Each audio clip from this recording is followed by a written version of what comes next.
Morning dear student. જોઈએ વનસ્પતિના સેશનમાં આગળ શટલ સિસ્ટમ, ETS, ઓક્સિડેટિવ ફોસ્ફોરીકરણ આ બધી ક્રિયાની આપણે વાત કરીએ છીએ જે આપણે ચેપ્ટરમાં, રાઈટ? તો એમાં આપણે પહેલા જોશું શટલ સિસ્ટમ. શટલ સિસ્ટમ કોને કહેશું જેની આપણે વાત કરીએ? ઓકે, તો કે ભાઈ બે શટલ સિસ્ટમ છે. એમાંથી આપણે ફર્સ્ટ જોઈએ ગ્લિસરોલ ફોસ્ફેટ શટલ સિસ્ટમ, હે ને? તો તમે જો ગ્લિસરોલ ફોસ્ફેટ શટલ સિસ્ટમ છે શું એની આપણે વાત કરીએ. ખરેખર આ શટલ સિસ્ટમના કાર્યથી ખાસ શું આપણે ગ્લાયકોલિસિસ કમ્પ્લીટ કરી દીધું, ક્રેબ્સ ચક્ર પૂરું કરી દીધું. આપણે સ્પેશિયલી અને ગ્લાયકોલિસિસ યાદ કરાવવાનો છે. શું મેં લખ્યું છે કે ભાઈ ગ્લુકોઝમાંથી શું બને છે? તો ભાઈ પાયરુવેટના કેટલા અણુ બને છે? 2 અણુ બને છે. તમને ખબર જ છે કે ભાઈ ગ્લુકોઝમાંથી પાયરુવેટના 2 અણુ બને. તો એ દરમિયાન શું થાય છે તમે જુઓ છો કે ભાઈ આ દરમિયાન આપણે ખબર જ છે કે ભાઈ NAD 2 NAD ના અણુ છે કેવા કન્વર્ટ થાય છે? 2 NADH પ્લસ 2H માં કન્વર્ટ થાય છે. તમને ખબર જ છે. તો કે ભાઈ આ NADH2 ને હવે ક્યાં જવું પડે? તો કે ભાઈ આમાં શક્તિ સંચિત થયેલી છે એને જવું પડે કાળા સૂત્રમાં. તમે જો અહીંયા ઇનર માઇટોકોન્ડ્રિયલ મેમ્બ્રેન લખ્યું છે. ભાઈ ઇનર માઇટોકોન્ડ્રિયલ મેમ્બ્રેન છે. તમે વિચારી લો કે ભાઈ અત્યારે જો હું આ એક્ચ્યુઅલી બહારની મેમ્બ્રેન દોરી નાખું. આ બહારની મેમ્બ્રેન છે માઇટોકોન્ડ્રિયલ. તમે માની લો કે આ બહારની મેમ્બ્રેન છે,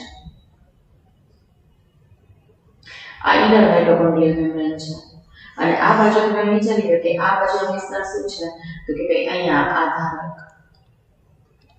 હવે આ બાજુ આધારક આવી જશે. આ ઇન્ટર મેમ્બ્રેન સ્પેસ છે, આંતરપટલ અવકાશ છે.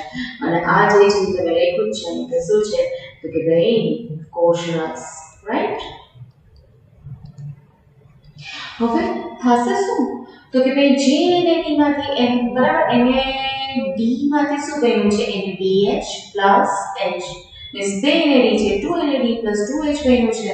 હવે એનું ગ્લિસરોલ ફોસ્ફેટ શટલ સિસ્ટમની મદદથી અંદરની તરફ સ્થાનાંતરણ થશે. કારણ કે આમાંથી શક્તિ મુક્ત થવી છે ત્યારે શું થવું જોઈએ કે અહીંયા રહેલા ઇલેક્ટ્રોન ટ્રાન્સપોર્ટ સિસ્ટમમાં રહેલા ઘટકોમાંથી પસાર થવું પડશે. તે માટે એને અંદર થવું પડશે. તો થશે શું કે એને DH જે છે એ પોતાના જે હાઇડ્રોજન છે કોને આપી દે? તો કે ભાઈ DHAP ને આપી દે. અને DHAP કેમાં કન્વર્ટ થઈ જાય? ગ્લિસરોલ 3, બરાબર? 3 ફોસ્ફેટ. આ ગ્લિસરોલ 3 ફોસ્ફેટ જે છે માઇટોકોન્ડ્રિયામાં ગયો છે. આ કણાક સૂત્રનો ભાગ છે ને? આ કણાક સૂત્ર છે એટલે કે કણાક સૂત્રમાં અંદર એન્ટર થાય છે. એટલે કણાક સૂત્રમાં અંદર એન્ટર થયું. હવે ત્યાં આ ગ્લિસરોલ ફોસ્ફેટ જે છે ગ્લિસરોલ 3 ફોસ્ફેટ છે અકીન કેમાં કન્વર્ટ થઈ જાય? DHAP. અને ઈ પોતાના હાઇડ્રોજન છે એ હાઇડ્રોજન આપી દેશે FAD ને. હવે FAD હાઇડ્રોજનને સ્વીકારે કેવા કન્વર્ટ થાય છે? FADH2.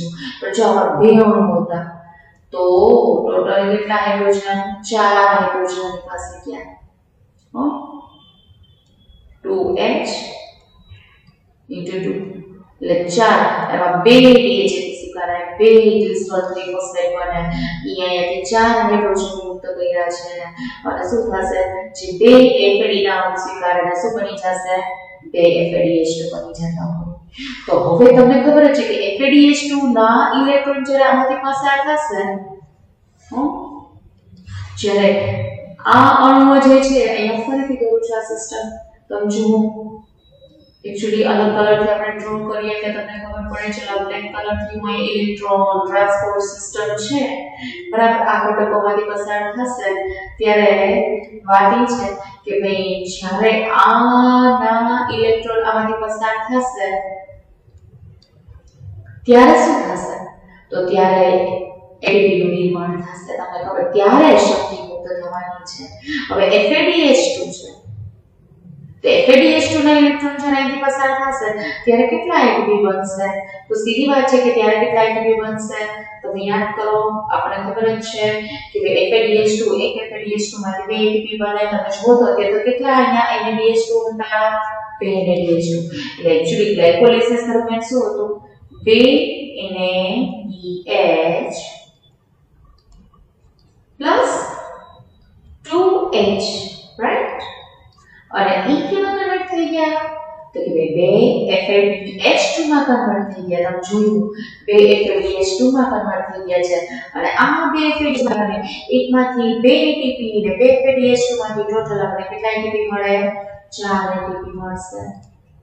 તો ગ્લાયકોલિસિસ ના ચોખ્ખા ATP આપણને કેટલા મળ્યા હતા? તો કે ભાઈ ગ્લાયકોલિસિસ ના ચોખ્ખા ATP આપણને કહેતો તો કે ભાઈ તો બે જ ATP હતા જે ગ્લાયકોલિસિસ ની પ્રક્રિયાના ચોખ્ખા ATP છે તમે કયો બરાબર ને? નેટ ઈ કેટલા હતા? 2 ATP. અને બીજા આપણે કે ગ્લાયકોલિસિસ દરમિયાન આ NADH2 હતા એના આપણને માત્ર કેટલા મળશે? 4 ATP. ખરેખર 6 મળી શકત પણ ના FADH2 માં કન્વર્ટ થઈ ગયું માટે આમાં કન્વર્ટ થઈ ગયું છે માટે શું થયું? આપણને 4 જ મળ્યા. તો ટોટલ પછી આપણે ગ્લાયકોલિસિસ ના કાઉન્ટ કરીએ તો કેટલા થશે? 6 ATP, રાઈટ? તો આ ગ્લાયકોલિસિસ ના આપણને 6 આ શટલ સિસ્ટમના ઉપયોગથી મળશે. બીજી શટલ સિસ્ટમ એ છે બરાબર ને જેની આપણે વાત કરીએ જો તો malate aspartate shuttle system. Same way હું અહીંયા ફરીથી શું કરી નાખું છું? Mitochondrial membrane. આ ઇનર માઇટોકોન્ડ્રિયલ મેમ્બ્રેન તો આપણને એક જ છે પણ હું અહીંયા શું કરું છું? પાછી બીજી અહીંયા મેમ્બ્રેન ડ્રો કરી નાખું છું. તમે આ બાહ્ય પટલ હે ને આપણે એકું નથી પણ જો આ દૂર બાહ્ય આવરણ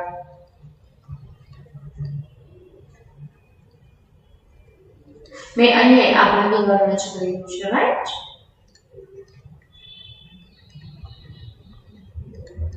અને તમે શું થશે? આ ઇન્ટર મેમ્બ્રેન સ્પેસ આંતરપટલ અવકાશ છે આપણે કહીએ છીએ ને આંતરપટલ અવકાશ. આ ઇનર માઇટોકોન્ડ્રિયલ મેમ્બ્રેન છે આ બાજુ આધારકનો ભાગ છે. સેમ વે શું થશે તો કે ભાઈ જો સેમ વસ્તુ અહીંયા ફરીથી ગ્લાયકોલિસિસ આપણને આપ્યું છે આ ફરીથી આપણે જોઈએ છે ગ્લાયકોલિસિસ. જુઓ ગ્લાયકોલિસિસમાં તમે કીધું જ છે કે ભાઈ આ ગ્લાયકોલિસિસ બે પાયરુવેટ બને તો એ દરમિયાન તમને આપણે કીધું કે બે ને D H plus 2H, right? એટલે આમાંથી આ બન્યું છે પણ હવે NADH NAD માં કન્વર્ટ થશે પોતાના હાઇડ્રોજન ઓક્ઝેલોએસિટિક એસિડ નાખીને. 4 હાઇડ્રોજન ઓક્ઝેલોએસિટિક એસિડ સ્વીકારે અને આ ઓક્ઝેલોએસિટિક એસિડ કેમાં કન્વર્ટ થઈ જાય? મેલેટમાં. મેલેટ જો અંદર એન્ટર થયું કણાક સૂત્રમાં. મેં તમને કીધું કે અહીંથી તો કણાક સૂત્રનો ભાગ છે. કણાક સૂત્ર તો કણાક સૂત્રમાં જશે અને મેલેટ જે છે પાછી કેમાં કન્વર્ટ થશે? બરાબર તો કે ભાઈ ઓક્ઝેલોએસિટિક એસિડમાં કન્વર્ટ થયું ત્યારે શું થાય તો કે મેલેટ જે ઓક્ઝેલોએસિટિક એસિડમાં કન્વર્ટ થશે તો મેલેટ પોતાના હાઇડ્રોજન આપી દેશે NAD ને 4 હાઇડ્રોજન તો બે NAD ના એકચ્યુઅલી 4 આપણે લીધા છે એટલે બે ઓક્ઝેલોએસિટિક એસિડ બે મેલેટ હોય આ બે મેલેટ અંદર ગયા છે એટલે જો હવે શું થશે? બે NADH2 બની ગયા NAD માંથી અને શું થયું? બે ઓક્ઝેલોએસિટિક છૂટા પડ્યા. હવે આ ઓક્ઝેલોએસિટિક એસિડ માંથી શું બનશે? બેનો એસ્પાર્ટેટ ના બનશે અને આ એસ્પાર્ટેટ જે છે તે એસ્પાર્ટિક એસિડ છે જે બહાર આવે અને શેનું નિર્માણ કરી દેશે તો કે બે ઓક્ઝેલોએસિટિક એસિડ. તો આ જે છે મેલેટ એસ્પાર્ટેટ શટલ સિસ્ટમ.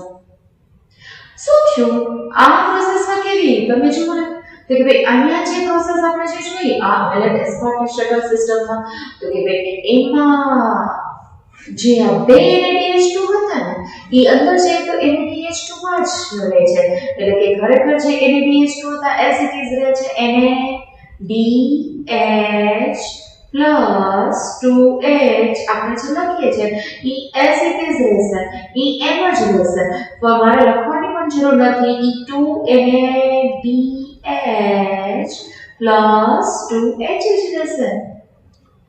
અને તમને ખબર જ છે તો એક NADH પ્લસ H માંથી કેટલા ATP મળે 3 બે છે એટલે કેટલા મળી જશે 6 ATP ઓકે 6 ATP અને તમને ખબર છે નેટ ATP ગ્લાયકોલિસિસ ના આપણે કેટલા ચોખ્ખા ATP આધારિત ATP ની વાત કરીએ તો નેટ ATP ની આપણે જો વાત કરીએ તો નેટ ATP એટલે કેવા ATP ની વાત કરું છું આધારિત ફોસ્ફોરીકરણથી જે આપણને મળ્યા થાય અને ATP ની સંખ્યા તમે કહો તો કેટલી હતી 2 ATP તો અહીંયા ગ્લાયકોલિસિસ ના આ શટલ સિસ્ટમ થી આપણે જો વિચારીએ મિલેટ એસ્પાર્ટેટ શટલ સિસ્ટમ તો આપણને કેટલા 8 ATP મળે યસ है ना तो जो આ બે શટલ સિસ્ટમ માંથી કે બે ગ્લાયકોલિસિસ ના કેટલા આપણને ATP મળી શકશે છે આપણે કાઉન્ટ કરશું ત્યારે તો એટલે સુકોષ કેન્દ્રિત કોષમાં આપણે કહીએ સુકોષ કેન્દ્રિત કોષમાં જો બે શટલ સિસ્ટમ છે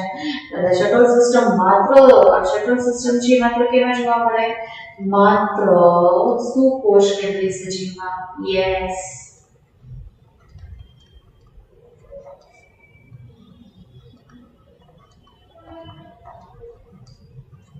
અને એમાં આપણને બરાબર ને ટોટલ કાઉન્ટ કરશો તો 30 ગણા સૂત્રના અને જો 6 તમે લ્યો તો 36 અને જો તમે 8 લ્યો તો 38 એટલે કાતમાં શું બરાબર છે 36 ATP or 38 ATP yes અને બીજું આપણે કહીએ તો કે ભાઈ આદિકોષ કેન્દ્રિત સજીવ જે છે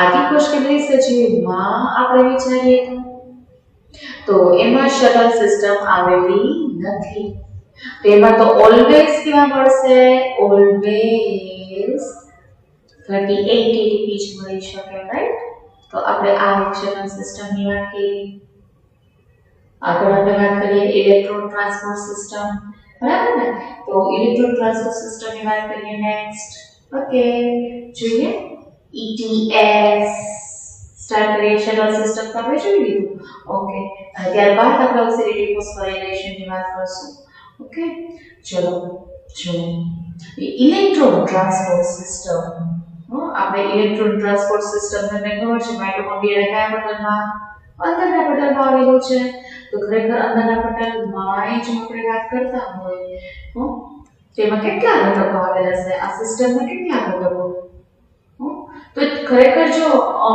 4 ઘટકો કયા જોઈએ આપણે કીધું ને 4 ઘટકો છે ક્યાં તો કે ભાઈ એક તો FMF બરાબર ને ફ્લેવોપ્રોટીન ફ્લેવોમોનોન્યુક્લિયોટાઇડ FP ફ્લેવોપ્રોટીન અથવા તો તમે શું કહેશો ફ્લેવિન મોનોન્યુક્લિયોટાઇડ એકા બીજો એક કહીએ તો આયર્ન સલ્ફર કન્ટેનિંગ પ્રોટીન છે FES yes iron sulphur containing protein છે એ પછીનો ઘટક આપણે કહીએ તો કે ભાઈ કોએન્ઝાઇમ Q તમે એને શું કહી શકો તો કે ભાઈ યુડિપિનોન યસ યુડિપિનોન રાઈટ ઓકે અને ચોથું આપણે ઘટક કહીએ તો cytochrome system yes cytochrome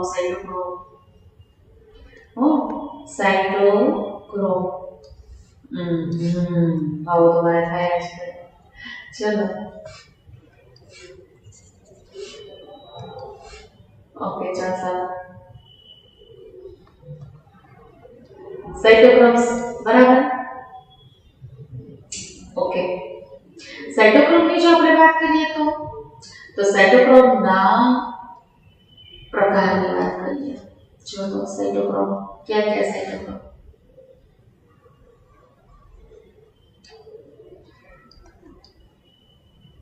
cytochrome B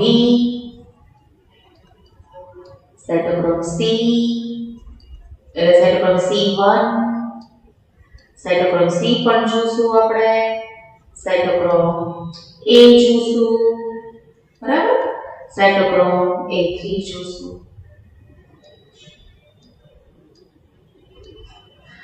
તો એમાં જો ખરેખર આ જે બે છે યુબિક્વિનોન અને સાયટોક્રોમ સી એ કેવા છે મોબાઈલ ઇલેક્ટ્રોન કેરિયર છે યુબિક્વિનોન અને સાયટોક્રોમ સી આ સાયટોક્રોમ સી છે તો આ બે કેવા છે તો બે બંને મોબાઈલ ઇલેક્ટ્રોન કેરિયર છે બંને હલનચલન કરી શકે એવા ઇલેક્ટ્રોન કેરિયર છે હું લખું છું મોબાઈલ ઇલેક્ટ્રોન કેરિયર ઇલેક્ટ્રોન વાહક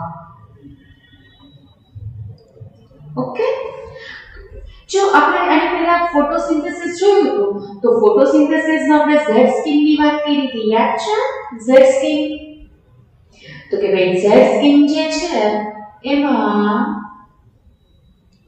મોબાઈલ ઇલેક્ટ્રોન કેરિયર કયા તો ઝેડ સ્કીનમાં મોબાઈલ ઇલેક્ટ્રોનની કેરિયરની જો આપણે વાત કરીએ તો એ કયા થશે તો કે ભાઈ એમાં આ પ્રકાશ સંશ્લેષણ દરમિયાન આપણે વાત કરું છું પ્રકાશ સંશ્લેષણ દરમિયાન તેમાં મોબાઈલ ઇલેક્ટ્રોન કેરિયરની આપણે વાત કરીએ તો પ્લાસ્ટોક્વિનોન છે પ્લાસ્ટોસાયનિન છે આ ઓકે જો કેવું છે આપણે અત્યારે આ ચાર ઘટકો ઇલેક્ટ્રોન ટ્રાન્સપોર્ટ સિસ્ટમમાં આવેલા છે હું અહીંયા શું કરું છું કે બે કણાસૂત્ર ડ્રો કરું છું તો જો હું અહીંયા આ કણાસૂત્ર અહીંયા ડ્રો કરી આપણે આનાથી જો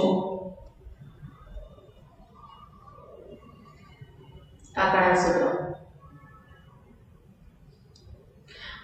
એની આ અંદરની મેમ્બ્રેન તમે જુઓ છો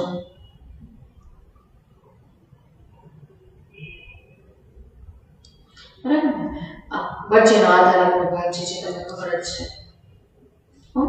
તો હું શું કરીશ ખરેખર ઇલેક્ટ્રોન ટ્રાન્સપોર્ટ સિસ્ટમના ઘટકો ક્યાં આવેલા છે અહીંયા આવેલા છે આ આવરણમાં આવેલા છે અંત આવરણ આ જે છે અંત આવરણ છે તમને ખબર જ છે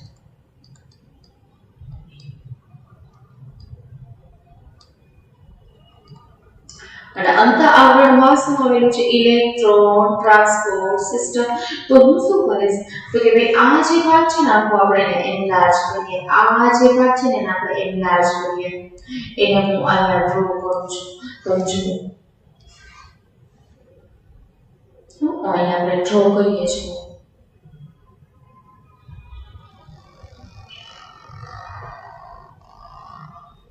આ બહારનું આવરણ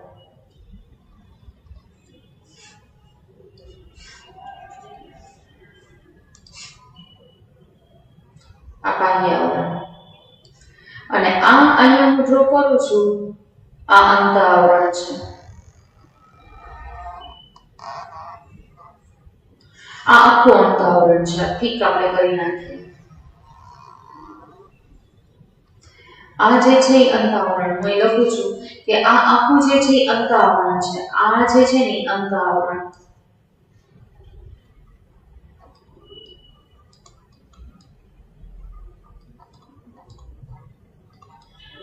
અને આ જે હતું ને શું હતું બાહ્ય આવરણ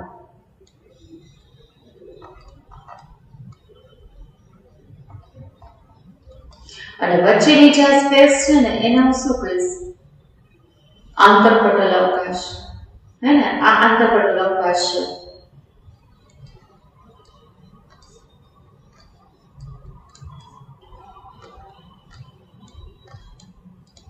તો ચાર ઘટકો છે એ અહીંયા શું બનાવે ચાર કોમ્પ્લેક્સ બનાવે આપણે ફર્સ્ટ કોમ્પ્લેક્સ ડ્રો કરીએ પ્રથમ કોમ્પ્લેક્સ આપણે અહીંયા ડ્રો કરીએ છીએ જુઓ તો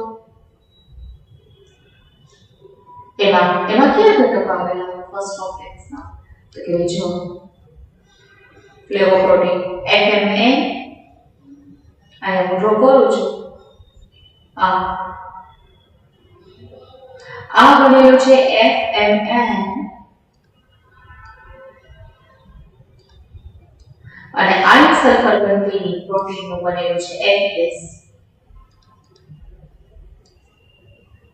બરાબર પછી બીજું શું આ જે છે કોમ્પ્લેક્સ 1 છે આ જે છે શું છે કોમ્પ્લેક્સ 1 એટલે હું અહીં લખું છું કે આ જે અહીં લખું છું આ કોમ્પ્લેક્સ 1 છે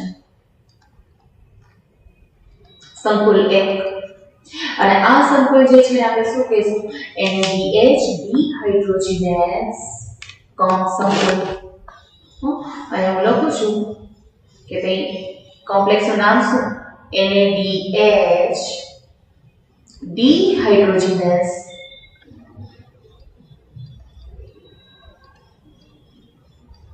સંકુલ.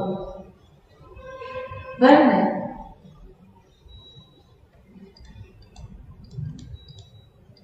એને હું શું કહી શકું?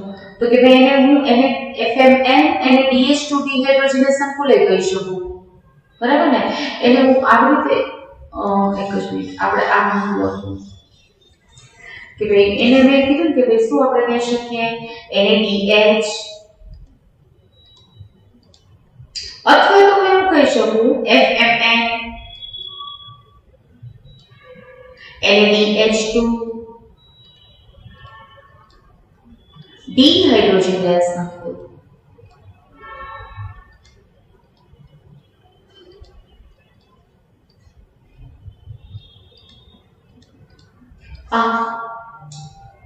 તો કે ભાઈ બીજું આપણે કહીએ તો બીજો સંકુલ અહીંયા હું ડ્રો કરું છું, પણ એ સંકુલ 3 અહીંયા ડ્રો કરીશ. અહીંયા જે હું દોરી રહી છું જુઓ, આ સંકુલ 3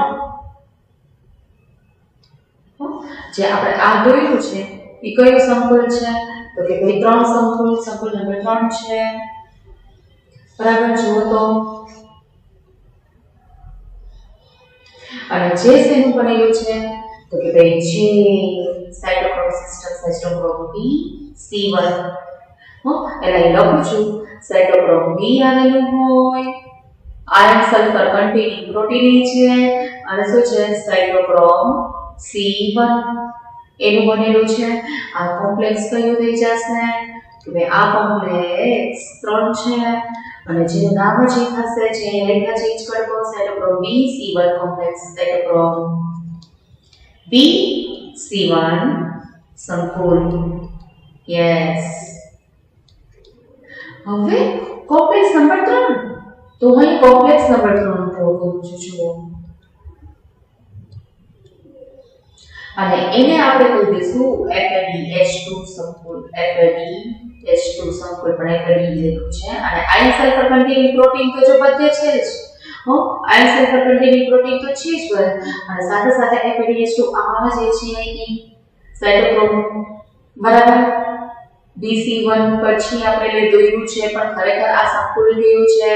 તો કે ભાઈ આ કોમ્પ્લેક્સ 2 હતું, અને જેનું નામ FADH2 dehydrogenase અથવા તો સક્સિનેટ dehydrogenase કોમ્પ્લેક્સ નું લખું છું. અને FADH2 કયો કે સક્સિનેટ કયો? dehydrogenase સંકુલ.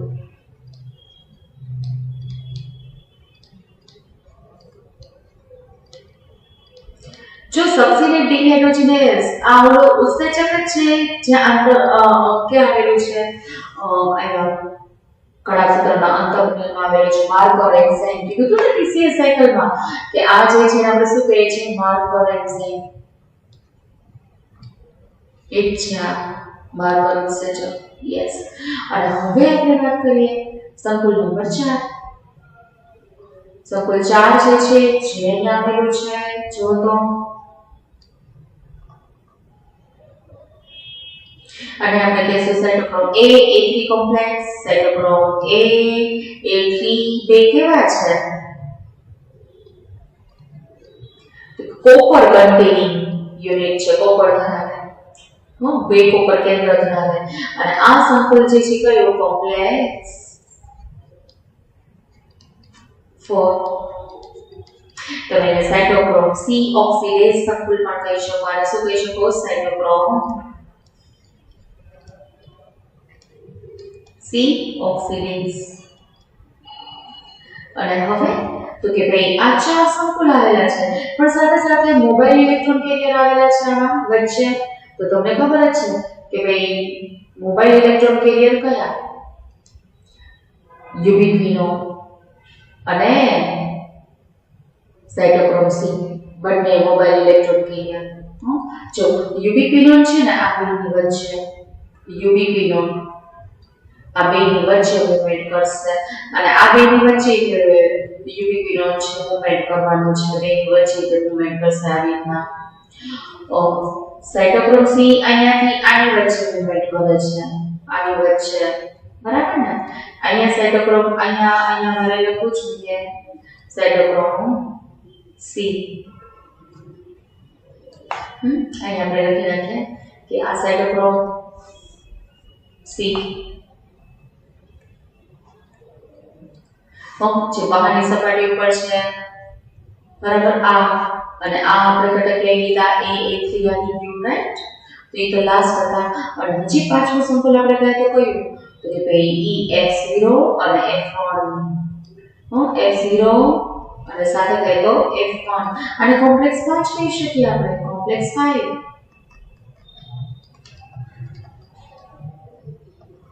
અને જે ATP સિન્થેટેસ છે, ATP સિન્થેટેસ સંકુલ. ઓકે, તો ખરેખર આ જે છે અહીંયા આવેલા છે ઘટકો ખરેખર શું થશે? તો કે ભાઈ NaDH2 ના ઇલેક્ટ્રોન આમાંથી પસાર થવાના છે. NaDH+ ના ઇલેક્ટ્રોન એટલે જ્યારે ઓક્સિડેશન થશે ત્યારે ઇલેક્ટ્રોન આમાંથી પસાર થશે, બરાબર? અહીંયાથી ઇલેક્ટ્રોન પસાર થવાના છે. ઇલેક્ટ્રોન એક વિજાણુ વાહકથી બીજા વિજાણુ વાહક તરફ મૂવમેન્ટ થશે, હે ને? આવી રીતના. અને પછી ઇલેક્ટ્રોન અહીંયા આવશે અને પછી પાણીના અણુનું નિર્માણ થશે. આવી રીતના ઇલેક્ટ્રોન એક વિજાણુ વાહકથી બીજા વિજાણુ વાહક તરફ ભાગતું હોય. તો ETS આપણે એને જ કહીએ છીએ ઇલેક્ટ્રોન ટ્રાન્સપોર્ટ સિસ્ટમ. એટલે શું? ઇલેક્ટ્રોન ટ્રાન્સપોર્ટ સિસ્ટમમાં વિજાણુ વાહકો છે જે ઇલેક્ટ્રોનનું વહન કરશે. જ્યાં પછીનો એવો પરિપથ કે જેમાં શું થશે? વિજાણુ એક ઇલેક્ટ્રોન, બરાબર? વિજાણુ એક ઇલેક્ટ્રોન વાહકથી એક ઇલેક્ટ્રોન વાહકથી બીજા ઇલેક્ટ્રોન વાહક તરફ વહન પામે, બરાબર? તો આવી રીતના આ ઇલેક્ટ્રોન ટ્રાન્સપોર્ટ સિસ્ટમ આવેલી છે જેની આપણે વાત કરવાના છીએ. જો તો આ સિસ્ટમ છે આપણે અહીંયા જોઈએ જેના, બરાબર ને? જો C કોમ્પ્લેક્સ 1, હે ને? આ કોમ્પ્લેક્સ 3 છે, આ જ કોમ્પ્લેક્સ 2 છે, આ જ કોમ્પ્લેક્સ 4 છે અને આ જ કોમ્પ્લેક્સ 5 છે. તો બધા કોમ્પ્લેક્સની વાત અને કેવી રીતે પ્રોસેસ થવાની છે જેની આપણે વાત કરવી છે. ઓકે, પણ આ જે કોમ્પ્લેક્સ છે એ શેનાથી અવરોધાય છે? તો કે ભાઈ રોટેનોન ને એમાઇટલ દ્વારા અવરોધાય. આ પેલું કોમ્પ્લેક્સ છે ને કોનાથી અવરોધાય? તો કે ભાઈ રોટેનોન અને એમાઇટલ. એનું કાર્ય એનાથી અટકાય છે, બરાબર? એમાઇટલ. પછી આ ત્રીજું છે ને ઇકોનાથી અવરોધકોના નામ લખે છે આપણે, અવરોધકો. યસ, જેના કાર્યને અટકાવે. સંકુલ 3 જે છે એનો અવરોધન તો કે ભાઈ એન્ટીમાઇસિન થી થાય. એન્ટીમાઇસિન. સંકુલ 2 ખાસ યાદ રાખવાનું છે, આનું અવરોધન આગળ ભૂલવાનું નથી. આનું અવરોધન ઇકોનાથી થશે તો કે ભાઈ એનું અવરોધન થશે એમાં, બરાબર? મેલોનેટ, બરાબર ને? જો લખી રહી છું અહીંયા, આવી ગયું છે તમારે કેમ ચેપ્ટર નંબર 9 માં યાદ કરો. મેલોનેટ, યસ. આ ઇમ્પોર્ટન્ટ છે, એને ભૂલવાનું નથી, બરાબર ને? પછી અવરોધક જે કોમ્પ્લેક્સ છે ને અવરોધક સાયનાઇડ અને કાર્બન મોનોક્સાઇડ. કાર્બન મોનોક્સાઇડ તો આને પણ તમે યાદ રાખો. તમને એમ થાય કે ક્યાં અવરોધકો યાદ રાખવા? તો ઓબ્વિયસલી આ અવરોધકને યાદ રાખો, આ અવરોધકને યાદ રાખો, બાકી યાદ ન રાખો તો ચાલશે. ઓકે, જોઈએ આગળ, બરાબર ને? કે ભાઈ ઇલેક્ટ્રોન ટ્રાન્સફર સિસ્ટમમાં ઇલેક્ટ્રોનનું વહન કેવી રીતે થશે જેની આપણે વાત કરવી છે, બરાબર? ઓક્સિડેટિવ ફોસ્ફોરાયલેશનની પ્રોસેસ કેવી રીતે થશે છે આપણે જોઈએ.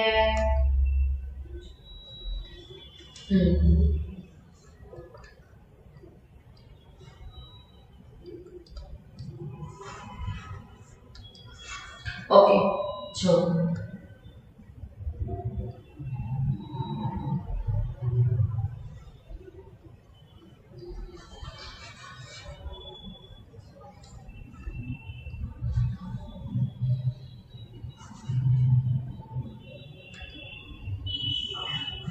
આ ઇલેક્ટ્રોન ટ્રાન્સપોર્ટ સિસ્ટમ અંતઃપટલ અને તમને ખબર છે કે સાથે સાથે બાહ્ય પટલ છે. આમાં આપણે દોર્યું છે શું છે તો કે ભાઈ આ બાહ્ય પટલ છે તમે જોઈ શકો છો બરાબર ને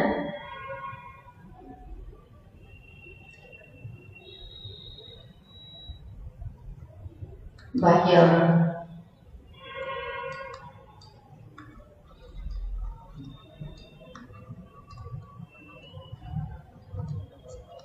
શું થશે આ પ્રોસેસ દરમિયાન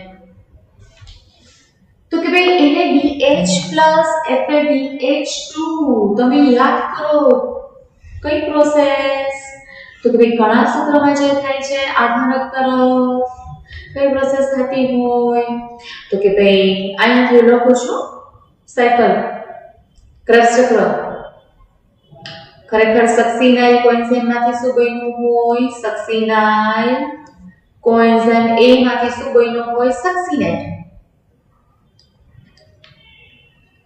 અને સક્સીનેટ માંથી શું બન્યો હોય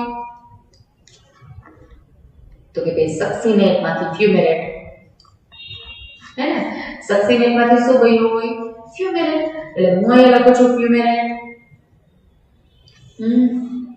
ઓકે અહીંયા ફ્યુમેરેટ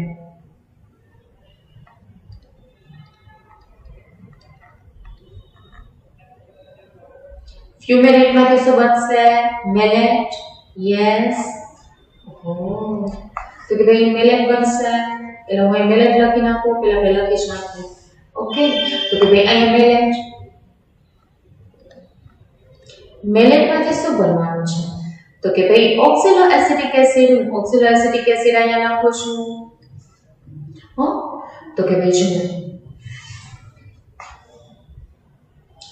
આ જે મેં અહીંયા દર્શાવ્યું છે શું છે ક્રેબ્સ સાયકલના તબક્કાઓ છે આપણે કાંઈ એવું કામ નથી પણ આ અત્યારે અહીંયા લખ્યું છે TCS સાયકલ જે ક્યાં થાય છે કણાસૂત્રના આધારકમાં થાય છે આપણે TCS સાયકલ દર્શાવ્યું છે તો આ દરમિયાન તમને ખબર જ છે શું કહ્યું હતું તો કે ભાઈ NAD માંથી શું બની ગયું હતું NADH H યસ એની જ રીતના તમને યાદ છે સક્સિનિક એસિડ માંથી ફ્યુમેરિક એસિડ બન્યું હોય ત્યારે શું થયું હતું અહીં લખ્યું છે સક્સિનિક એસિડ માંથી ફ્યુમેરિક એસિડ પણ હું અહીં લખું છું કે આ દરમિયાન શું બન્યું હોય તો કે ભાઈ FAD છે એ કેમાં કન્વર્ટ થયા હોય FAD છે કેમાં કન્વર્ટ થયા હોય FADH2 માં કન્વર્ટ થયા હોય તો અહીં લખું છું કે ભાઈ FAD ઈ કેમાં કન્વર્ટ થયા છે FADH2 માં તો આવું એટલે આ પ્રોસેસ થઈ હતી જ્યારે સક્સિનિક એસિડ માંથી ફ્યુમેરિક એસિડ બન્યું હતું ત્યારે આ જ પ્રોસેસ થઈ હતી તમે જુઓ છો બરાબર તો હવે જ્યાં સુધી આ FADH2 જે છે અને NADH2 જે છે એમાંથી બંનેમાં શક્તિનો સંગ્રહ થયેલો છે તો જ્યાં સુધી આવા સંચય પામેલી શક્તિ ઉર્જા મુક્ત ન થાય ઉપયોગમાં ન લેવાય બરાબર ત્યાં સુધી તો આપણે કોઈ ક્રિયા નહીં કરી શકીએ એટલે આપણે જે પછી ઉર્જા મુક્ત નહીં થાય ખરેખર આનું ઓક્સિડેશન થશે ને ત્યારે શક્તિ મુક્ત થશે એટલે NADH H અને FADH2 માં સંચય પામેલી ઉર્જા મુક્ત થાય તો આપણે આ ઉર્જાનો ઉપયોગ કરી શકશું બરાબર ને ઓકે જ્યારે NADH H FADH H અને FADH2 નું ઓક્સિડેશન ઇલેક્ટ્રોન ટ્રાન્સફર સિસ્ટમ દ્વારા થશે જ્યારે ઓક્સિડેશન થયું આ NADH2 નું કેમાં ઓક્સિડેશન થયું NAD માં સેમ FADH2 જે છે ઈ પણ કેમાં કન્વર્ટ થઈ જશે FAD માં કન્વર્ટ થઈ જશે એટલે બંનેનું શું થશે ઓક્સિડેશન થશે આનું પણ શું થશે ઓક્સિડેશન થઈ ગયું કોનું FADH2 નું એ ઓક્સિડેશનની પ્રોસેસ તો ઓક્સિડેશન થાય અને એમાંથી નિર્માણ પામેલા ઓક્સિડેશન એટલે હાઇડ્રોજન ગુમાવે ને અને સાથે સાથે શું ગુમાવે તો કે ઇલેક્ટ્રોન તો જુઓ તો હાઇડ્રોજન છે ક્યાં શિફ્ટ થયા છે તો કે ભાઈ આ જે હાઇડ્રોજન હતા એ હાઇડ્રોજન તો આ જગ્યાએ શિફ્ટ થાય છે તમે જુઓ છો અહીંયા હાઇડ્રોજન આવી ગયા એટલે આના જે હાઇડ્રોજન મુક્ત થાય ને એ તો અહીંયા આવી જાય છે પણ એમાંથી જે ઇલેક્ટ્રોન મુક્ત થયા ને ઇલેક્ટ્રોન ક્યાં આવશે તો કે ભાઈ ઇલેક્ટ્રોન જે છે આ અંતપટલમાં આવેલા ઘટકો તમે જુઓ આ ઇલેક્ટ્રોન ક્યાં આવ્યા કે ઇલેક્ટ્રોન આવ્યા અને આ ઇલેક્ટ્રોન છે એટલે પછી આમ તમે જુઓ આ રીતે આ સિસ્ટમ એક બીજાનો વાહક બીજા બીજાનો વાહક વહન પામવાનું છે તો આ ઇલેક્ટ્રોનનું વહન ક્યાં સુધીનો થાય ઓક્સિજન સુધી જો અહીં ઓક્સિજન સુધી વહન આપણે કર્યું છે અહીંયા સુધી ઇલેક્ટ્રોનનું વહન થશે આ ઇલેક્ટ્રોન છે અહીંયા જુઓ તો પછી આ ઇલેક્ટ્રોન જે છે અહીંયાથી પસાર થઈ આ વિવિધ બીજાણુ વાહકો દ્વારા આ બાજુ થઈને તમે જુઓ ફરીથી અને આ ઇલેક્ટ્રોન પછી ક્યાં પહોંચ્યા તો કે ભાઈ જુઓ અંતે આ ઓક્સિજન સુધી વહન પામે છે ઓક્સિજન સુધી વહન પામે છે અહીંયા ઓક્સિજન છે તે ઇલેક્ટ્રોન ના વહન પામીને આ માર્ગે વહન પામ્યા અહીંયાથી તમે જુઓ આ રીતે આ રીતે વહન પામીને આવ્યા ત્યારે અને FADH2 ની વાત કરીએ તો FADH2 માં તમે જુઓ શું થશે એવું જ કર્યું ને FADH2 પોતાના ઇલેક્ટ્રોન જો આ બાજુ અહીંયાથી ગયા ઉલટા અહીંયા ગયા અને અહીંયાથી પછી આ સીન પાછળ બરાબર ને તો એ બંનેમાંથી ઇલેક્ટ્રોનનું વહન ઓક્સિજન સુધી થાય એ ઓક્સિજનને ઇલેક્ટ્રોન મળે અહીંયા ઓક્સિજનને ઇલેક્ટ્રોન મળશે ઇલેક્ટ્રોન કોને મળી જશે ઓક્સિજનને મળી જશે અને પછી તમને ખબર છે કે અહીંયા શું થશે પાણીનું નિર્માણ થશે તમે જુઓ છો પાણીનું નિર્માણ થશે ત્યારે શું થશે શક્તિ પ્રાપ્ત થાય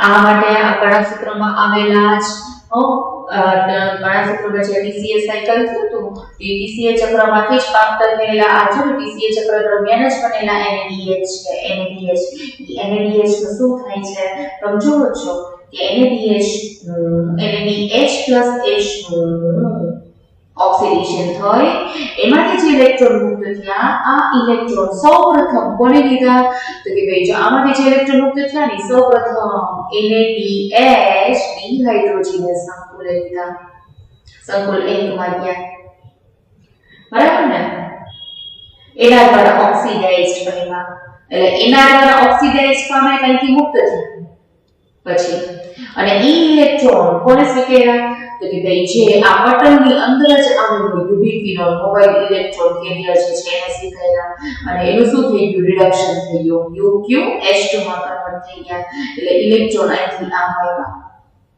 પણ યુબિક્વિનોલ તો જો ક્યાંથી ઇલેક્ટ્રોન મેળવે એ તો અહીંયાથી પણ મેળવે છે તમે જુઓ જ છો કે યુબિક્વિનોલ છે એને DH2 આગળ થતું ઇલેક્ટ્રોન મેળવે છે પણ સાથે સાથે જો તો FADH2 ના ઇલેક્ટ્રોન કે જે કોના દ્વારા કે FADH2 ના ઇલેક્ટ્રોન છે એ કયા તો સંકુલ 3 સક્સીને ડિહાઇડ્રોજનસ સંકુલ 2 સક્સીને ડિહાઇડ્રોજનસ સંકુલ તો મેં કીધું છે રમવાનું બીજું નામ આપણે શું કીધું છે FADH2 dehydrogenase yes સંકુલ ને પ્રાપ્ત થાય હે આ FADH2 ના ઇલેક્ટ્રોન કોને મળશે FADH2 dehydrogenase સંકુલ એટલે કે સક્સીનેટ dehydrogenase સંકુલ ને મળશે એના દ્વારા આ રેડોક્સ ઇક્વિવેલન્ટ કોને પ્રાપ્ત કર્યા યુબિક્વિનોલ ને હવે યુબિક્વિનોલ તો વિચારો એક્ચ્યુઅલી FADH2 નું નિર્માણ ક્યાં થયું હતું તો કે TCA ચક્રમાં સક્સિનિક એસિડમાંથી જ્યારે ફ્યુમેરિક એસિડ બનતું હતું એ દરમિયાન આ FADH2 બન્યા હતા અને એના ઇલેક્ટ્રોન હવે FADH2 માંથી આપણે D માં કન્વર્ટ થઈ જાય છે ત્યારે ઇલેક્ટ્રોન મુક્ત થયા યુબિક્વિનોલ ને હવે આ રિડ્યુસ્ડ યુબિક્વિનોલ અહીંયા આ રિડ્યુસ્ડ આ કેવું છે યુબિક્વિનોલ ને યુબિક્વિનોલ કહીએ અને શું કેવું પડે યુબિક્વિનોલ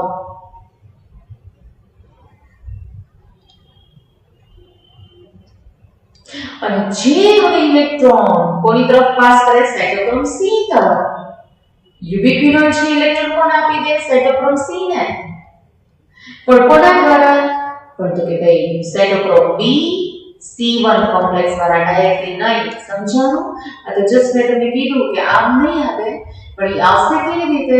તો કે ભાઈ વચ્ચે કોમ્પ્લેક્સ છે ને એના દ્વારા આવશે. સાઇટોક્રોમ બી અને C1 દ્વારા થઈ અને પછી કોની પાસે આવે? પછી C પાસે આવે. હવે C તો ક્યાં આવેલું છે? તમે જુઓ, અંતઃપટલની બહારની સપાટી એટલે અંતઃપટલ અવકાશ તરફ છે. જે મોબાઈલ ઇલેક્ટ્રોન કેરિયર છે, જે કોની વચ્ચે ઇલેક્ટ્રોનનું વહન કરાવે. તમે જુઓ છો કે જે કોમ્પ્લેક્સ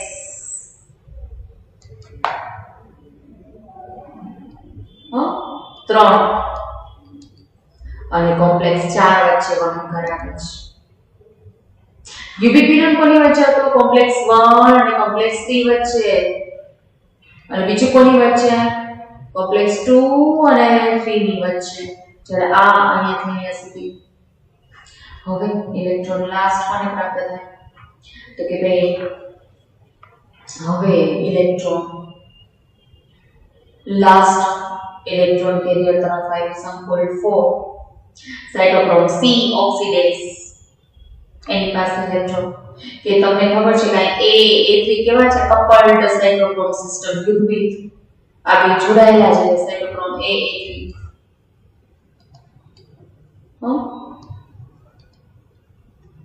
કપલ્ડ સાઇટોક્રોમ સિસ્ટમ છે. ઓકે, અને જે બે કોપર કેન્દ્ર ધરાવે છે તો અહીંયાથી ઇલેક્ટ્રોન હવે કોને મળી જાય છે? ઓક્સિજનને. તમે જુઓ છો ઓક્સિજનને પ્રાપ્ત થઈ ગયા, રાઈટ? હવે ઓક્સિજન સાથે સાથે શું સ્વીકાર્યું હોય? તો કે ભાઈ ઓક્સિજન છે સાથે સાથે હાઇડ્રોજનને પણ સ્વીકારે છે. તમે જુઓ છો. હવે હાઇડ્રોજન કયો? તો કે આ તરંગમાંથી કોઈ પણ આવેલો હાઇડ્રોજન હોઈ શકે અથવા તો આ પણ હાઇડ્રોજન હોઈ શકે, કોઈ પણ હોય. આ તરંગમાં કોઈ પણ સ્ત્રોતમાંથી હાઇડ્રોજન મુક્ત થયો હોય. હાઇડ્રોજન આ ઓક્સિજન સ્વીકારે, ઓક્સિજન ઇલેક્ટ્રોન સ્વીકારે અને જો આ બધું ભેગું મળીને શું બની જશે? એટલે હું તમને બતાવું કે ઇલેક્ટ્રોન, હાઇડ્રોજન અને ઓક્સિજન તમે જો આ બધું સાથે મળીને શું બની જશે? પાણીનો અણુ. બરાબર ને? આવી રીતના. તો કે ભાઈ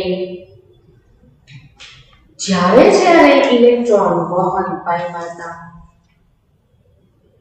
બરાબર ને, ત્યારે શું થઈ હતી? શક્તિ પણ મુક્ત થઈ હતી.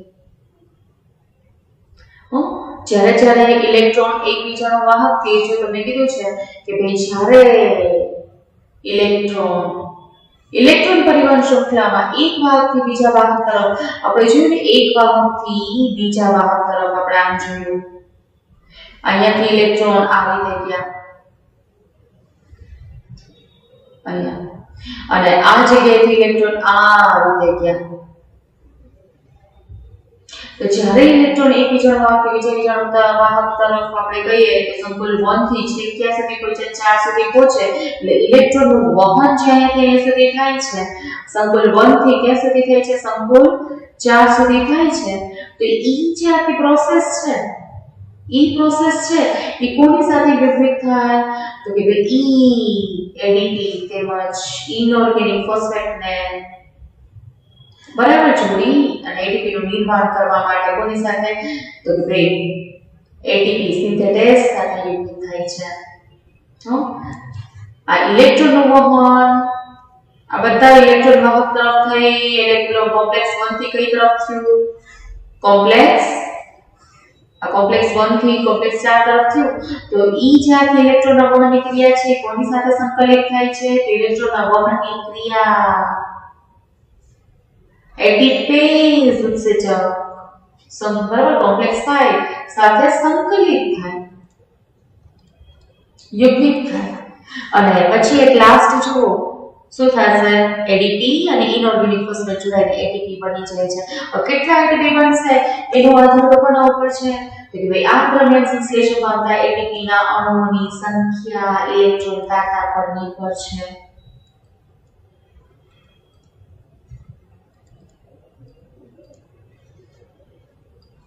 જો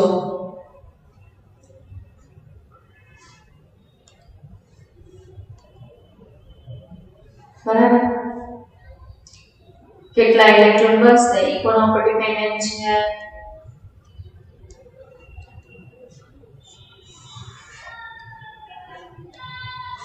તો કે ભાઈ એની સંખ્યા જે છે સંશ્લેષણ પામેલા એટીપી ની સંખ્યાનો આધાર ઇલેક્ટ્રોન દાતા ઉપર છે. જો ઇલેક્ટ્રોન દાતા NADH H હોય તો જ્યારે એના ઇલેક્ટ્રોન અહીંયા સુધી વહન પામે છે ત્યારે જો આ એક વખત હાઇડ્રોજન આ બાજુ એકત્રિત થયા, અહીંયાથી જ્યારે ઇલેક્ટ્રોન વહન પામે છે ત્યારે શું થયું, યુબીક્વિનોન પોતે ઇલેક્ટ્રોન છે ને, યુબીક્વિનોન શું કરે છે, આ તરફમાંથી હાઇડ્રોજન સ્વીકારે છે ને, જ્યારે ઇલેક્ટ્રોન સ્વીકારે ત્યારે સાથે સાથે અહીંયાથી હાઇડ્રોજન સ્વીકાર્યું હોય, UQH2 માં કન્વર્ટ થઈ ગયા છે. જેવા યુબીક્વિનોન ઇલેક્ટ્રોન સ્વીકારે ને હાઇડ્રોજન સ્વીકારે, ઈ હાઇડ્રોજન હે તમે વિચારો અહીંયાથી જેવા યુબીક્વિનોન ઇલેક્ટ્રોન સ્વીકારે ને અહીંયાથી શું હાઇડ્રોજન સ્વીકારે, ઈ હાઇડ્રોજન છે, હાઇડ્રોજનનું સ્થળાંતરણ તો ક્યાં થયું છે, તો કે હાઇડ્રોજનનું સ્થળાંતરણ અહીંયા થયું છે. એટલે તમે જો કઈ બાજુથી ઇલેક્ટ્રોન આવે છે, કોમ્પ્લેક્સ 1 આગળથી પાસ થયું ત્યારે હાઇડ્રોજન આ બાજુ એકત્રિત થયા, જ્યારે કોમ્પ્લેક્સ 3 આગળથી પાસ થાય ત્યારે હાઇડ્રોજન એકત્રિત થયા, અને હવે આ ઇલેક્ટ્રોન ક્યાં જશે, કોમ્પ્લેક્સ 4 આગળથી પસાર થશે ત્યારે પણ હાઇડ્રોજન. તમે જો છો અહીં 4 હાઇડ્રોજન, અહીં 4 હાઇડ્રોજન, અહીં 2 હાઇડ્રોજન છે, 2 કેમ, તો કે 2 હાઇડ્રોજન તો અહીંયા પાણીના નિર્માણમાં વપરાઈ ગયા. તમે જુઓ છો અહીંયા એમ અહીંયા 2 હાઇડ્રોજન, તો આ જે હાઇડ્રોજન છે 3 વખત અહીંયા એકત્રિત થયા. તો આ બધા હાઇડ્રોજન એટલે ખરેખર 2 હાઇડ્રોજન અહીંયાથી ગણો એમ ટોટલ બરાબર 3 વખત હાઇડ્રોજન આ બધા પાસ થશે. આ બાજુ ઢોળાંશ તૂટે ત્યારે આ 2 હાઇડ્રોજન પાસ થાય ત્યારે એક એટીપી નું નિર્માણ થાય. આમાંથી 4 માંથી આપણે ટેક્સ 2 હાઇડ્રોજન જ છે, એના 2 હાઇડ્રોજન જ્યારે અહીંથી આમ પાસ થશે ત્યારે બીજા એટીપી, તમે આના કહી દો ત્રીજા, આ બધા હાઇડ્રોજન આપણે કાઉન્ટમાં ગણ લેવાના છે. ખરેખર તો એવું છે કે 4 હાઇડ્રોજન બરાબર 1 એટીપી, આની ગણતરી બધા અલગ અલગ કે છે. તો અહીંયા 4 છે, અહીંયા 4 છે, બરાબર ને, બીજા 4 હાઇડ્રોજન તો બીજો એટીપી, પણ પછી 2 હાઇડ્રોજન બરાબર શું થશે, 1/2 ફિટનેસ એટલે ટોટલ 2.5 એવું આમ મળે છે. પણ એવું આપણે નથી ગણવાનું, આપણે 3 એટીપી કહી દઈએ છીએ, 3 એટીપી બધાની અલગ અલગ છે, બરાબર ને. એવી જ રીતે તમે FADH2 નું જુઓ તો કે ભાઈ FADH2 ના ઇલેક્ટ્રોન જ્યારે અહીંથી આમ પસાર થશે તો ત્યારે ઇન્ક્રીમેન્ટ તો તમે જુઓ, હું આને થોડું હવે આપણે એને વાઇપ કરી નાખીએ કારણ કે આમથી આપણે જરૂર નથી. જો તો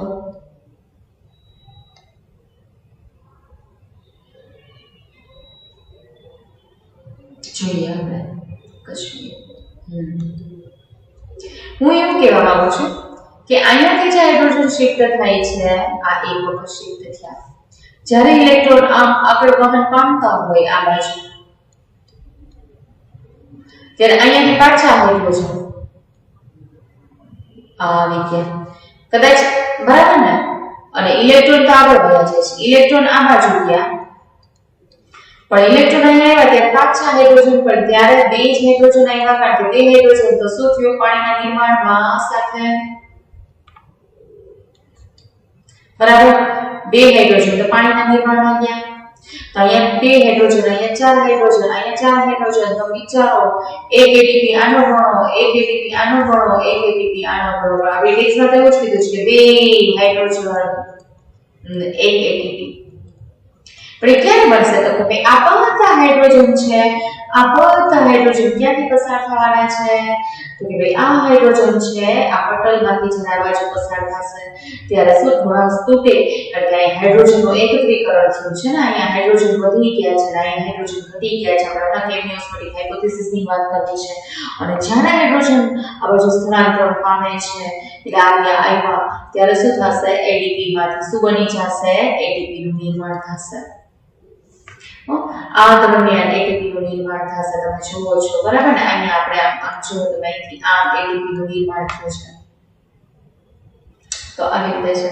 તો જો જ્યારે NADH+ H ઇલેક્ટ્રોન દાતા છે ત્યારે કેટલા એટીપી તો કે ભાઈ આ એક વખત આના અને આના એટલે 3 એટીપી. NADH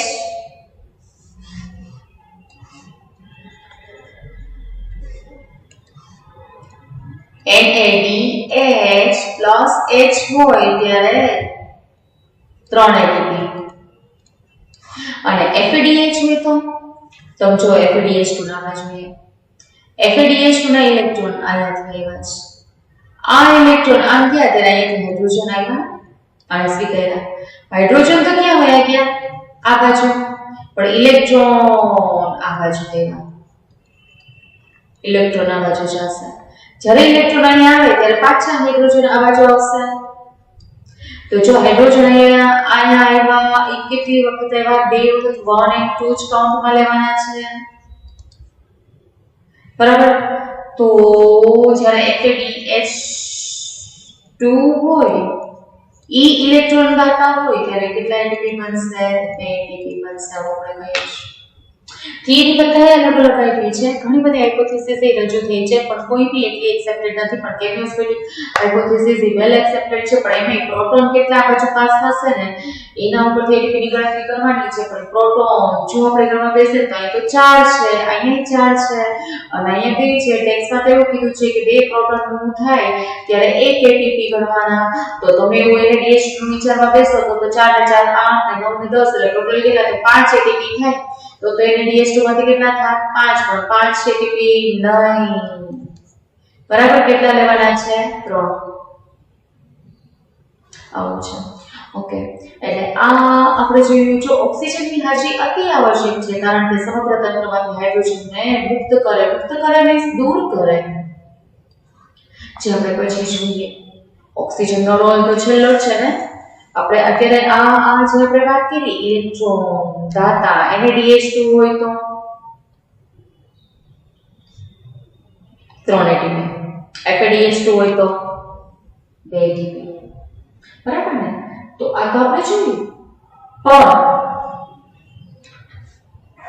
ઓક્સિજન ઓક્સિડેટિવ ફોસ્ફોરાયલેશનની ક્રિયામાં ખૂબ જ મહત્વનું છે શ્વસનની ક્રિયા ઓક્સિજનની હાજરીમાં પૂરી થશે પણ ઓક્સિજનનો રોલ તો જો ક્યાં તો કે ભાઈ આ ઓક્સિજન આવ્યા વાતાવરણીય ઓક્સિજન છેલ્લે અંદર એન્ટર થયો છે આ છેલ્લે આવ્યો ક્યાંય ક્રેસ્ટક્રમ ઓક્સિજન આવે છે ના ગ્લાયકોલિસિસમાં હતા ના હાઇડ્રોજનરેશન અચાનક તબક્કો હતો ક્રેસ્ટક્રમે ઓક્સિજનની એન્ટ્રી તો નથી જ પણ હા છેલ્લે તમે અંતિમ ચરણ પૂરતી જેની મર્યાદિત છે અંતિમ ચરણ એટલે એટલા માટે જ આપણે ઓક્સિડેટિવ ફોસ્ફોરાયલેશનની પ્રોસેસ છે ને ટર્મિનલ ઓક્સિડેશન કહીએ છીએ અંતિમ શ્વસન યસ હે ને એટલે તો આપણે અંતિમ ઓક્સિડેશન અંતિમ દહન કહે છે ત્યારે જ ઓક્સિજનનો રોલ બરાબર ને અને જો ઓક્સિજનની હાજરી ખૂબ જ મહત્વની છે ઓક્સિજન શું કરે તંત્રમાંથી હાઇડ્રોજનને મુક્ત કરે મીન્સ દૂર કરે એટલે કે જે હાઇડ્રોજન અહીંયા એકત્રિત થયા છે અહીંયા જે હાઇડ્રોજન પ્રોટોન જે એકત્રિત થયા છે બરાબર તમે કીધું 4 અહીંયા છે અહીંયા 2 હાઇડ્રોજન હતા આ બધા જ્યારે પ્રોટોન ઘણા સ્તુતે પ્રોટોન આ બાજુ આવ્યા છે આ બાજુ આવ્યા છે બરાબર ને ટી હાઇડ્રોજન ને પણ સ્વીકારે ઓક્સિજન આપણે એવું કહી શકીએ કે આઈ હાઇડ્રોજન છે અથવા તો આધારકના કોઈ પણ હાઇડ્રોજન આ સિસ્ટમમાંથી હાઇડ્રોજનને દૂર કરે હાઇડ્રોજનને સ્વીકારીને શું બની જશે પાણીનો અણુ બની જશે આની સમગ્ર પ્રક્રિયાને સંચાલિત કરે છે એવું આપણે ટેક્સ્ટમાં આપ્યું છે પણ હવે વાત એ છે કે આ કેવી રીતે પ્રોસેસ આખી થાય છે આ ઓક્સિડેટિવ ફોસ્ફોરાયલેશનની આપણે વાત કરીએ છીએ તો આપણે આ કોમ્પ્લેક્સ જે છે ને એને મોટું કરીને જોવું છે આ F0 અને F1 એનો રોલ શું આ ઢોળાંસ રચના તો ઢોળાંસ તૂટે એની આપણે વાત કરવી છે બરાબર ને કેવી osmotic hypothesis well accepted theory for ATP synthesis તમને ખબર છે ને આપણે ચેપ્ટર નંબર 3 માં જોયા હતા ATP નું નિર્માણ જે પટલ સાથે સંકલિત છે એ કયું તો કે ભાઈ ઈ કેમિયોસ્ફેરિક હાઇપોથેસિસ પટલ સંકલિત ATP નું નિર્માણનો તબક્કો આપણે જોયો છે જોઈએ તો કે ભાઈ કેમિયોસ્ફેરિક સિદ્ધાંત માં આપણે આ જે છે એને એનલાર્જ કરીએ એટીપેઝ ઉત્સેચક જે છે બરાબર ને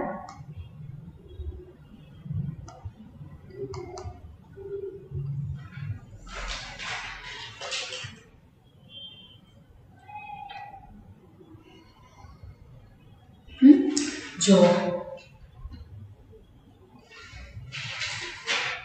બરાબર ને, આ જે છે શું છે, કણાસૂત્રનો અંતઃપટલ તમને કીધું જ છે, તમે જુઓ છો બરાબર ને, આ કણાસૂત્રનો અંતઃપટલ છે. તો આ આંતરપટલ અવકાશ છે, આ વિસ્તાર છે આંતરપટલ અવકાશ છે. યસ, આંતરપટલ અવકાશ. અને આ જે છે શું છે, બાહ્યપટલ. યસ, આ કણાસૂત્રનું શું છે, બાહ્યપટલ.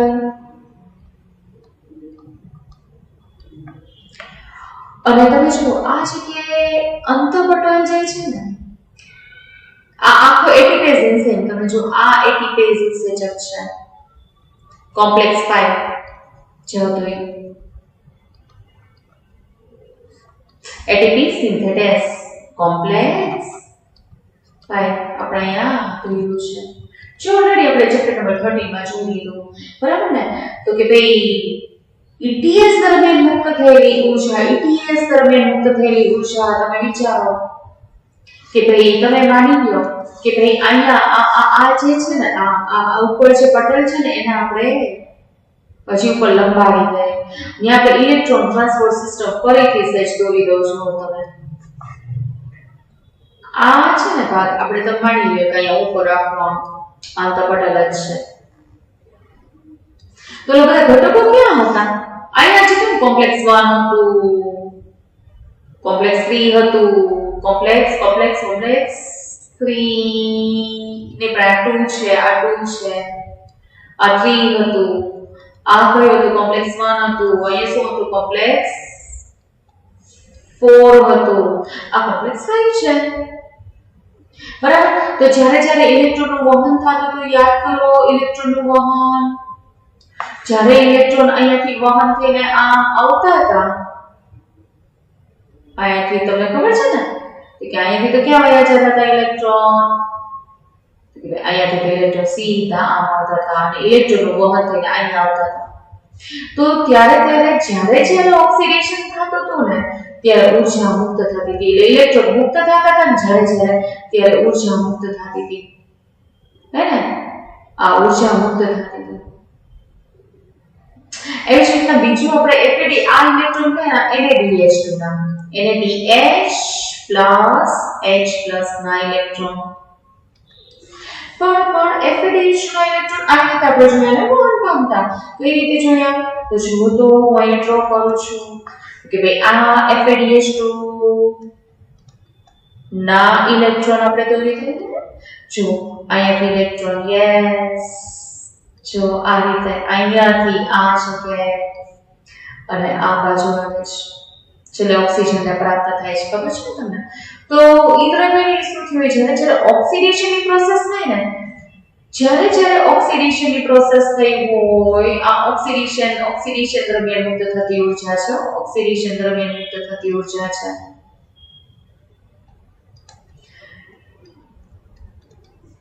બરાબર, ઈ ઊર્જા, આ ઊર્જા છે ઓક્સિડેશન દરમિયાન મુક્ત થતી ઊર્જા કેવા સંચય પામે? એટીપી ના નિર્માણમાં. ઈ જ નહીં પણ સાથે સાથે શું થયું હોય તો કે ભાઈ તમને ખબર છે આંતરપટલ અવકાશમાં અહીંયા હાઇડ્રોજન એકત્રિત થયા હતા, આંતરપટલ અવકાશમાં અહીંયા હાઇડ્રોજન એકત્રિત થયા છે, આંતરપટલ અવકાશમાં ઈ હાઇડ્રોજન અહીંથી પસાર થવાનો છે બરાબર. તો જો તો આપણે અત્યારે ઈ જ પ્રોસેસ જોવી છે પણ એમાં આપણે એટીપીએસ એન્ઝાઇમની વાત કરીએ તો એના બે ઘટકો છે F0 F1. તમે જો તો પટલમાં ખૂપેલો છે F0 પટલ બરાબર. F0 કોણ કપલિંગ ફેક્ટર 0. આ શું બનાવે છે તો કે ભાઈ છે પારપટલ માર્ગ બનાવે છે. જો આની પારપટલ માર્ગ છે, વચ્ચે જગ્યા છે, તમે માની લો અહીંયા જગ્યા નથી ક્યાંય, વચ્ચે સ્પેસ છે, ત્યાંથી જશે પ્રોટોન, એટલે પ્રોટોન નો શું બનાવે? માર્ગ બનાવે F0 પર પારપટલ માર્ગ.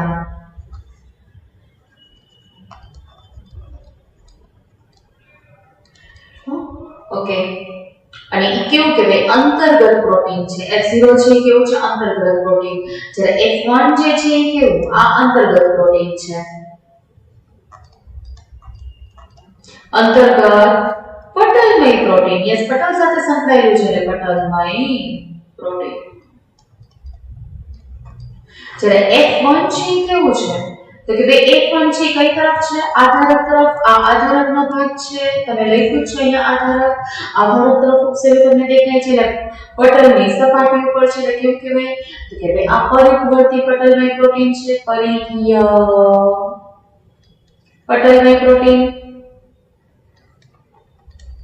બહિર્ગત પ્રોટીન તમે એને કહી શકો કે જ્યાં શું થશે? તો કે ભાઈ જ્યાં એડીપી સાથે ઇનઓર્ગેનિક ફોસ્ફેટ જોડાય અને શું થશે? એડીપી નું નિર્માણ થશે એવા સ્થળ પર છે. હવે થશે શું? તમે જુઓ છો કે ભાઈ આ બાજુના હાઇડ્રોજન બધા શિફ્ટ થઈ ગયા હતા. કઈ બાજુ? તો કે ભાઈ હાઇડ્રોજન બધા શિફ્ટ થયા હતા આ બાજુ. હાઇડ્રોજન તો બધા આ બાજુ જઈ ગયા હતા. એટલે થયું છે કેવું? તો તમને ખબર જ છે કે ભાઈ અહીંયા પ્રોટોન ઓછા છે, અહીંયા પ્રોટોન વધારે છે. પ્રોટોન થોડાક સાચા. તો પ્રોટોન છે જે આ અંતઃપટલમાં થઈ અને ક્યાં આવવાના છે? અહીંયા આવશે આ બાજુ આધારક તરફ. તો પ્રોટોન જે છે બરાબર આ ચેનલ છે. આ ચેનલ કાર્બોનિલમાં ચેનલ F0 જે બનાવે છે. તો ચેનલ દ્વારા પ્રોટોન પસાર થવાની ક્રિયા F1 ઘટક જે છે F1 ઘટક બરાબર ને? આ F1 ઘટકની F1 ઘટક તમને ખબર છે ને કે એમાં યથાયોગ્ય પરિવર્તન થાય છે એવું આપણે વિજ્ઞાનના ચેપ્ટર નંબર 3 માં તો સોરી 13 માં. તો આ જે પ્રોટોન જ્યારે છે બરાબર આ ચેનલમાંથી પસાર થાય છે ત્યારે F1 ઘટકની ઉત્સેચકીય સપાટી સાથે સંકલિત થશે, કપલ્ડ થશે. અને ત્યારે એટીપી નું નિર્માણ થશે એટલે એડીપી અને ફોસ્ફેટ જોડાય અને શું બની જાય? એટીપી. આવું આપણને કીધું છે. એટલે કહેવાની વાત એ છે કે જ્યારે પ્રોટોન આ બાજુ જાય ને ત્યારે શું થાય? મોટા પ્રમાણમાં ઊર્જા મુક્ત થશે.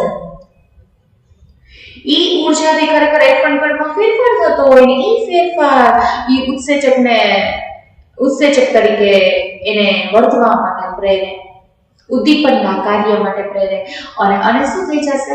એટીપી માંથી એટીપી નું નિર્માણ થઈ જશે. બરાબર? તો આમ આખી આ પ્રોસેસ પૂરી થતી હોય.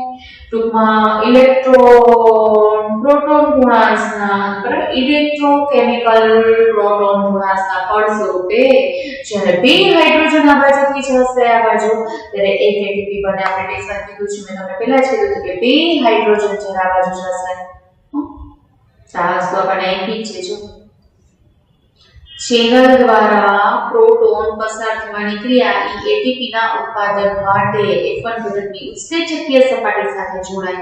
ઉત્સેચકીય સપાટી સાથે જોડાય એટલે ખરેખર તો F1 કણમાં શું થાય છે? ફેરફાર. અને જેના લીધે એટીપી શું કરે? ઉદ્દીપનનું કાર્ય કરે.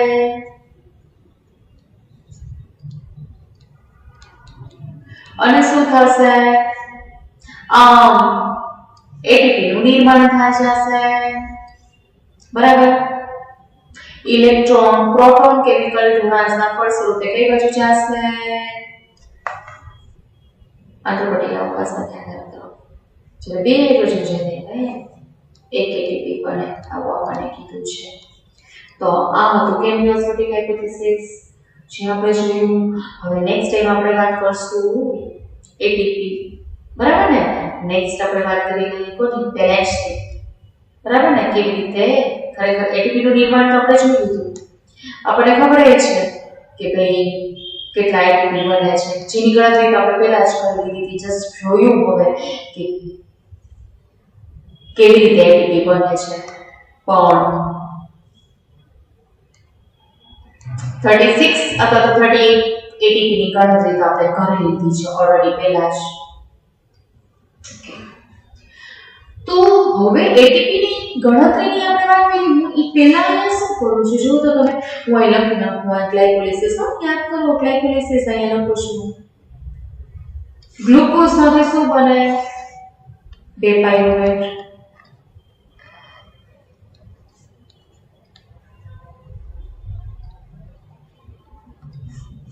પણ બે પાયરુવેટ બને એ પહેલા તમને ખબર છે ને કે શું થવાનું છે અહીંયા ગ્લુકોઝ બ્રેકડાઉન થાય છે યાદ કરો તો DHAP PGAL માં રાઈટ આમાં અને આમાં આ બે એકબીજામાં રૂપાંતરિત થઈ શકે એવા ઘટકો પછી PGL માંથી પાયરુવેટ બનવાના છે બે PGL બને અને બે પાયરુવેટ બનશે જે તમને ખબર જ છે અને પછી તમને ખબર છે કે બે એસિટાઇલ કોએન્ઝાઇમ એ આપણે કરી નાખીએ અને સાયકલમાં આપણે એમ કહીએ ચલો આલ્ફા કીટોગ્લુટરિક એસિડ છે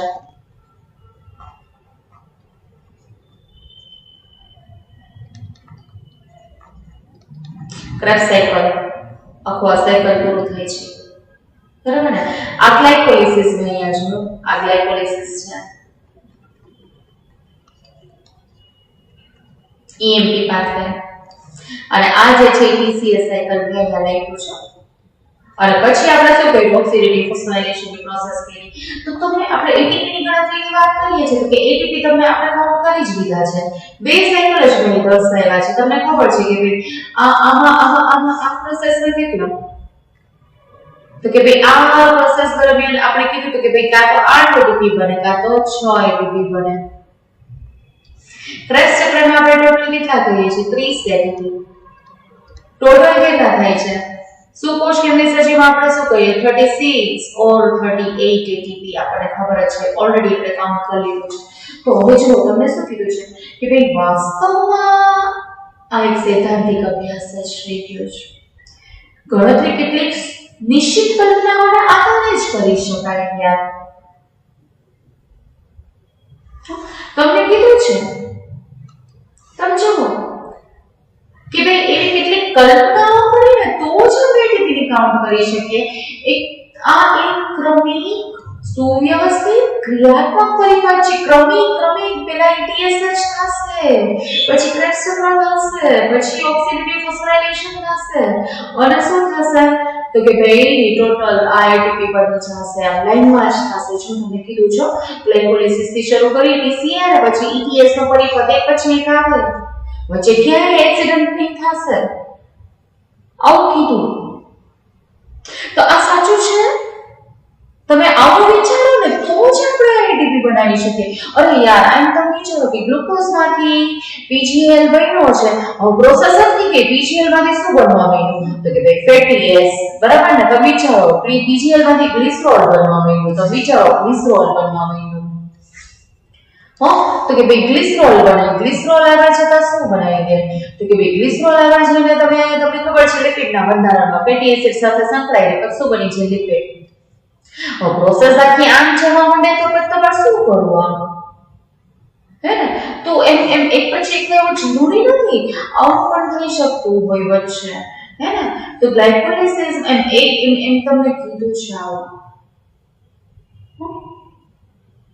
અને એવું તમે ETS પછી ક્રેશ સાયકલ હવે આ તો એક ગ્લુકોઝનો મોલેક્યુલ છે બીજો ગ્લુકોઝનો મોલેક્યુલ એવું હોય કે અહીંયા ક્રેશ સાયકલ ચાલુ હોય TCA સાયકલ ચાલુ હોય અને એક ગ્લુકોઝમાં અત્યારે કયો ચાલુ હોય ETS ચાલુ હોય કેમ કરવું આવું તમે વિચારો તો આ વસ્તુ યોગ્ય નથી આવું હોય ને તો જ આપણે આગળ ATP કામ કરી શકીએ ગ્લાયકોલિસિસમાં સંશ્લેષિત NADH કણાક્ષેત્રમાં આવે જ્યાં તેનું ઓક્સિડેટિવ ફોસ્ફોરાઇલેશન થાય યાર NADH ગ્લાયકોલિસિસમાં જ્યાં બને છે અહીંયા જે NADH2 બને છે ઈ NADH2 ઓક્સિડેટિવ કે બીજી પ્રોસેસમાં વપરાય છે તો એને ATP નો પણ મળે તો ઈ જ NAD આપણે તો શું કરીને અહીંયા લઈ આવીએ એનું ઓક્સિડેટિવ ફોસ્ફોરાઇલેશન કરીએ અને પછી તમને કહો ને ડેસિટલ સિસ્ટમ કાં તો આપણે 4 ATP બનાવીએ છીએ કાં તો આપણે કેટલા બનાવીએ છીએ 6 ATP આવું તો આપણે અંદર લઈ જઈએ ને બનાવીએ તો જ આપણે ટોટલ કેટલા બનાવી શકીએ 36 કે 38 પરિપથનો કોઈ પણ મધ્યવર્તી બીજા સંયોજનના નિર્માણમાં ભાગ લેતો નથી જો હમણાં જ કીધું PGL છે એ ગ્લિસરોલમાં અને પછી લિપિડમાં કન્વર્ટ થઈ શકે એસિટાઇલ કોએન્ઝાઇમ છે ફેટી એસિડમાં કન્વર્ટ થઈ શકે આલ્ફા કીટોગ્લુટરિક એસિડ છે પ્રોટીનમાં કન્વર્ટ થઈ શકે યાર કેમ કેવું જો શરીરમાં માત્ર ગ્લુકોઝનો જ ઉપયોગ થાય જો આવું કઈ ન થતું હોય ને તો જ આપણે ગણી શકીએ 38 કે 36 હે ને એટલે હવે લાસ્ટ પોઈન્ટ જો શ્વસનમાં માત્ર ગ્લુકોઝનો જ ઉપયોગ થાય છે જેથી બીજા વૈકલ્પિક પ્રક્રિયકો પથમાં કોઈ પણ મધ્યવર્તી તબક્કામાં પ્રવેશતા નથી એવું થાય એવું વિચારીએ આવી કલ્પના કરીએ તો અને તો જ આપણે આ 36 એટીપી અથવા 38 એટીપી કાઉન્ટ કરી શકીએ પણ તમે જુઓ ને એવું થાય છે ગ્લુકોઝ ઓક્સિડેશન થતું હોય અહીંયા કોઈ જોઈએ બીજાના બે અણુ બન્યા પણ આ બાજુથી લિપિડ આવે બીજા બે અણુ બનાવી દે તો પ્રોબ્લેમ 4 થાય ને શું કરવું એવું પણ થઈ શકે એટલે ખરેખર એટીપી ની ગણતરી કરવી એ એક આમ ખરેખર તો શું છે એક સૈદ્ધાંતિક અભ્યાસ જ આવું છે તો બહુ મસ્ત ડિસ્કશન આપ્યું હતું આ લાસ્ટમાં કે આટલું બધું ચેપ્ટર આખું ભણ્યા આડત્રીસ એટીપી કાઉન્ટ કરતા શીખવાના છેલ્લે તો કે ભાઈ ના બધું તો કેવું રેન્ડમલી ક્વેશ્ચન થતું હોય વિચારો અને આગળ આપણે પછી જોશું નેક્સ્ટ લાસ્ટ બરાબર ને એન્ટિકોલિક પાથવે આપણે જોઈ અને પછી રેસ્પિરેટરી પોર્શન અને પછી શું થઈ જશે તો ચેપ્ટર પૂરું થઈ જશે બરાબર સાથે સાથે બધા સરસ પ્રિપરેશન કરતા રહેજો હે ને રીડિંગ વાળા સ્ટુડન્ટ ખાસ સરસ ધ્યાન આપીને મસ્ત રીતે રેડી કરજો અને બધા ફાઇન પહેલેથી કે સ્કીપ ન થાય દરેક ચેપ્ટર પૂરા થાય એમસીક્યુ સોલ્વ કરી નાખવાના હવે તો કહેવાનું ન હોય બધા મસ્ત જ કરતા હશો ચલો બાય